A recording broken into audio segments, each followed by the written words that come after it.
Assalamualaikum warahmatullahi wabarakatuh. Perkenalkan, nama saya Ahmad Syahrul Ramadana Al-Muzaki, NIM 2002 0111 0045. Kami dari kelompok 10 akan mempresentasikan materi tentang kafalah dan rohan. Dan kita mulai dari materi yang pertama yang akan saya sampaikan, yaitu kafalah.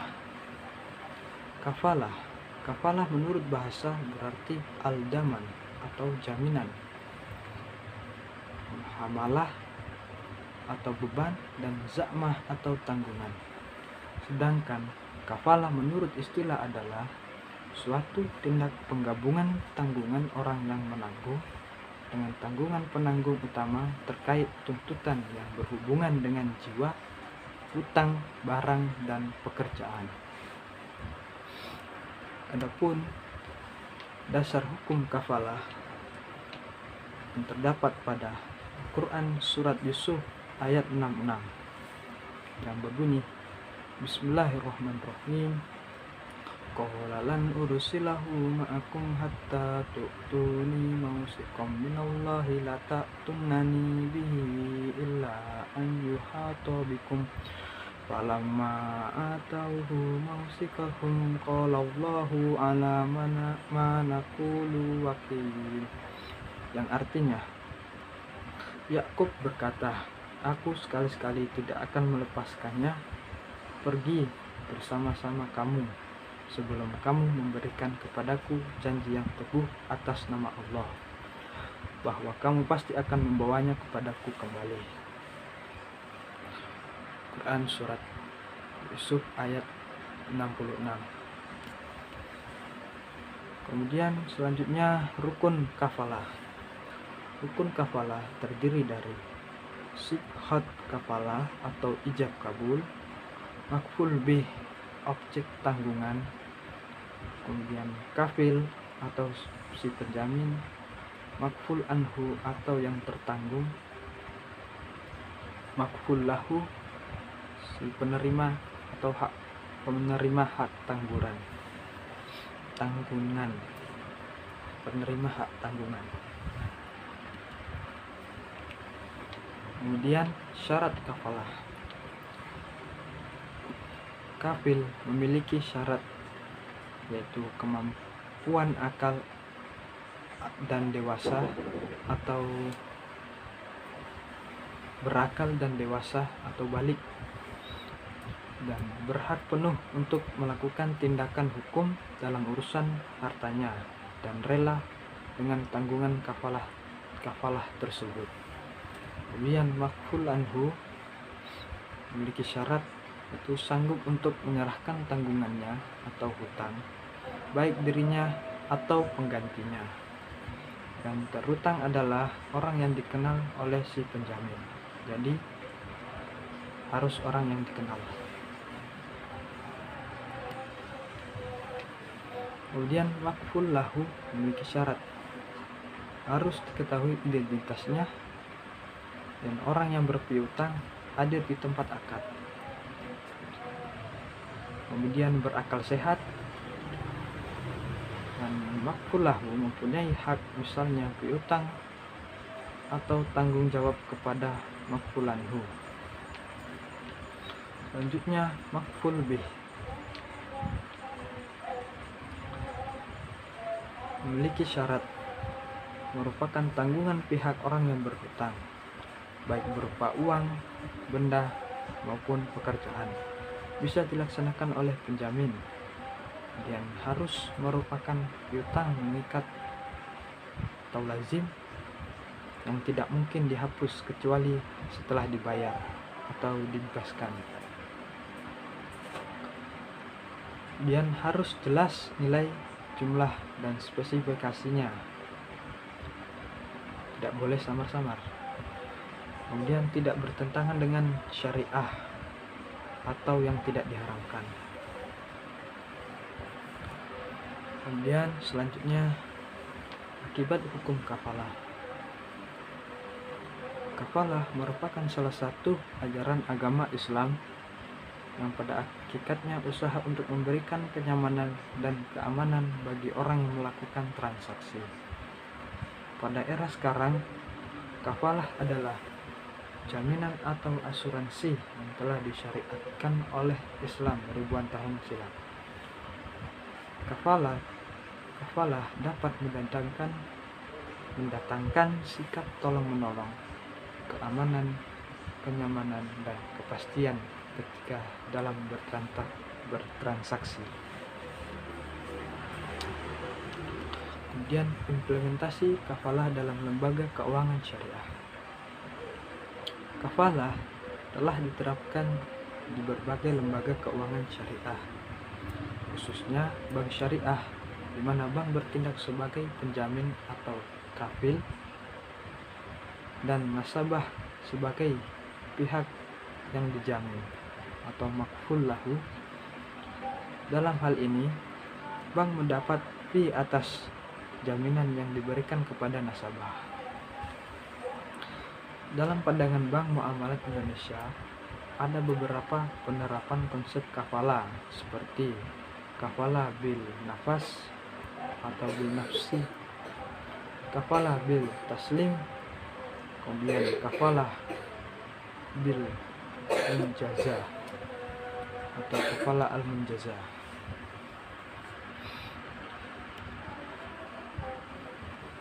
Sekian dari saya, terima kasih.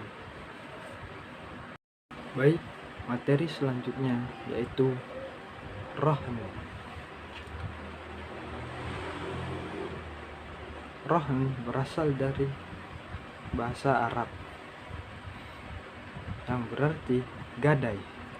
Gadai atau rahn secara etimologi berarti tetap, kekal, dan jaminan. Gadai secara istilah merupakan perjanjian penyerahan barang untuk menjadi agunan dari fasilitas pembiayaan yang diberikan, atau menahan salah satu harta milik si peminjam atas apa yang diterimanya.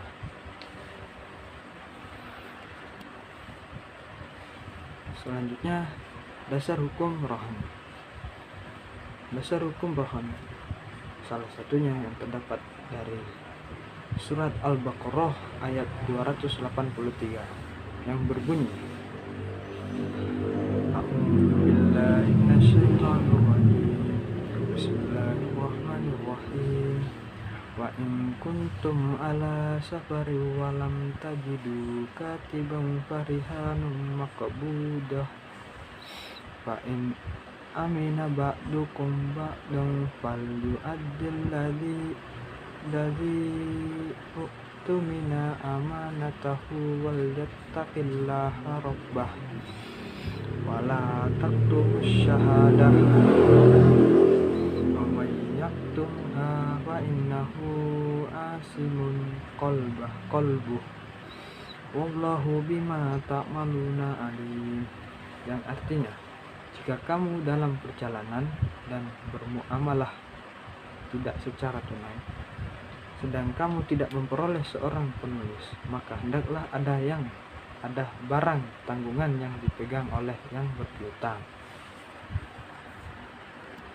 Akan tetapi jika sebagian yang lain, maka hendaklah yang ia percaya itu menunaikan amanatnya atau hutangnya, dan hendaklah ia bertakwa kepada Allah Tuhannya, dan janganlah kamu para saksi menyembunyikan persaksian, dan barang siapa yang menyembunyikan persaksian maka sesungguhnya ia adalah orang yang berdosa hatinya, dan Allah Maha mengetahui apa yang kamu kerjakan. Selanjutnya adalah rukun rohan. Rukun rohan antara lain yaitu rahin atau orang yang menyerahkan barang, murtahin atau yang menerima barang, mahrun barang yang digadaikan atau rohan barang yang digadaikan, dan marhum bih atau hutang dan ijab kabul. Selanjutnya, syarat-syarat rohan. Syarat rahin dan murtahin. Pemberi dan penerima gadai disyaratkan keduanya merupakan orang yang cakap untuk melakukan sesuatu perbuatan hukum sesuai dengan ketentuan syariat Islam, yaitu berakal dan balik. Kemudian syarat sikhat. Sikhat tidak boleh terikat dengan syarat tertentu dan juga dengan suatu waktu di masa depan. Rohan mempunyai sisi melepaskan barang dan pemberian utang seperti halnya akad jual beli, maka tidak boleh diikat dengan syarat tertentu atau dengan sesuatu waktu masa depan. Dan mahrum bih atau hutang. Hutang disyaratkan merupakan hutang yang tetap. Dengan kata lain, hutang tersebut bukan merupakan hutang yang bisa bertambah atau berbunga. Kemudian syarat rohon menurut ulama fikih. Yang pertama yaitu orang yang berakad adalah orang yang cakap bertindak hukum. Kecakapan bertindak hukum yaitu orang yang balik dan berakal. Mahrum bih hutang wajib dikembalikan oleh debitor kepada kreditor. Hutang itu dapat dilunasi dengan agungan tersebut dan harus jelas dan spesifik. Selanjutnya, mahrum atau agungan harus dapat dijual dan nilainya seimbang dengan besarnya hutang. Agungan harus bernilai dan dapat dimanfaatkan menurut ketentuan hukum Islam. Kemudian akad rohan tidak boleh dikaitkan dengan syarat tertentu atau dikaitkan dengan masa yang akan datang, karena akad rohan sama saja dengan akad jual beli. Kemudian akibat hukum rohan.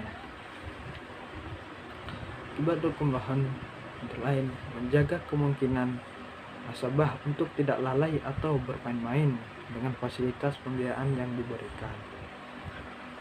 Kemudian memberikan keamanan bagi setiap penabung dan pemegang deposito bahwa dananya tidak akan hilang jika nasabah peminjam mengingkari janji.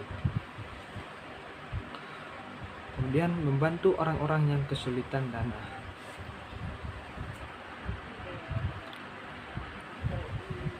Selanjutnya, implementasi rohan dalam lembaga keuangan syariah. Kontrak rohan dipakai dalam perbankan dalam dua hal, yaitu sebagai produk pelengkap, artinya sebagai akad tambahan atau jaminan atau kolateral terhadap produk lain seperti dalam pembiayaan bai al-murabahah. Bank dapat menahan barang nasabah sebagai konsekuensi akad tersebut. Di berbagai negara Islam seperti Malaysia, akad rohan telah dipakai alternatif dari penggadaian konvensional. Bedanya, dipungut dari nasabah adalah biaya penitipan, pemeliharaan, dan penjagaan serta penaksiran barang. Demikian dari kelompok kami. Terima kasih. Wassalamualaikum warahmatullahi wabarakatuh.